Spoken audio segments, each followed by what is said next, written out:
こんわさびーむ。日本語教師 VTuber のわさびです。いつも動画を見てくれて本当にありがとうございます。今日のレッスンは体の名前ボリューム2です。前の動画で29個の名前を勉強しました。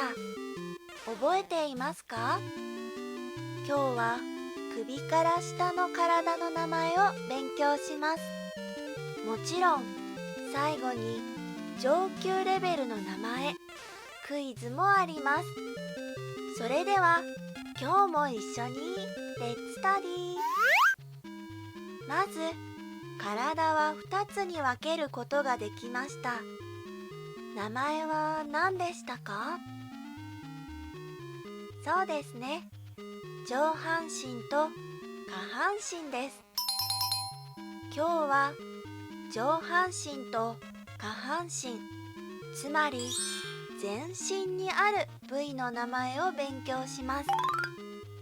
背中、腰、尻、腹、お腹、へそ、脇、脇腹、胸。尻とへそにもよく「お」をつけます。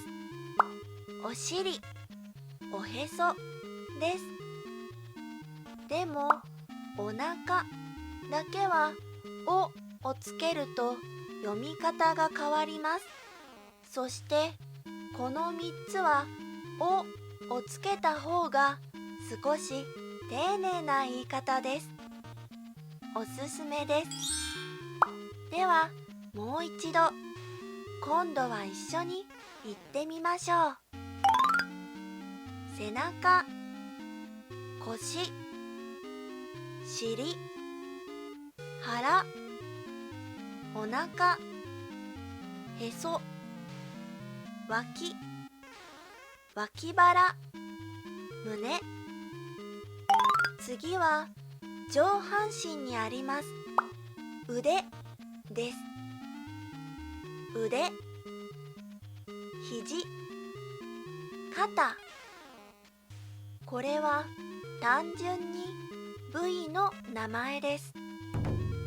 もし右と左2つのと言いたいときは、両肩、両腕、両肘です。親、両親と同じルールです。このルールは他の部位にも使えます。例えば両目、両耳、こんな感じです。腕にあります。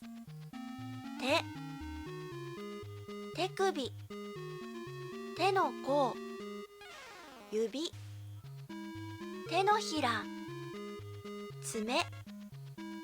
それでは腕からもう一度一緒に言ってみましょう。腕、肘、肩、手、手首、手の甲、指、手のひら、爪。次は下半身を勉強します。足、膝、すね、ふくらはぎ、太もも。足にあります足です。足首、つま先、足の裏、足の甲、かかと。同じ読み方ですが漢字が違います。日本語では足全部のことを足で表現することが多いです。では足から一緒に言ってみましょう。足、膝、すね、ふくらはぎ、太もも、足、足首、つま先、足の裏、足の甲、かかと。漢字の違いやたくさんの名前を勉強しました。大丈夫ですか？名前を確認しながら2秒休憩しましょう。1、2。はい。では、超上級の名前を教えます。みぞおち、土踏まず、くるぶし、ひかがみ。最後の名前は日本人でも知らない人が多い特別な名前です。超上級は漢字も難しいですが、書けなくてもいいです。大丈夫。音で覚えましょう。聞いてわかれば OK です。では、一緒に言ってみましょう。みぞおち、土踏まず、くるぶし、ひかがみ。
新しい名前をたくさん覚えました。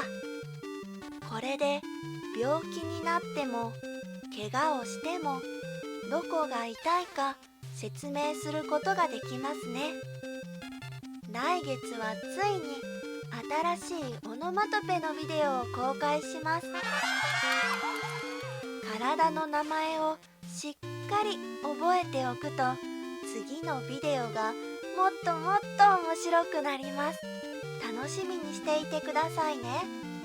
そしてチャンネル登録、高評価もぜひよろしくお願いします。それでは次のレッスンでお会いしましょう。おっつわっさびーむ。バイバイ。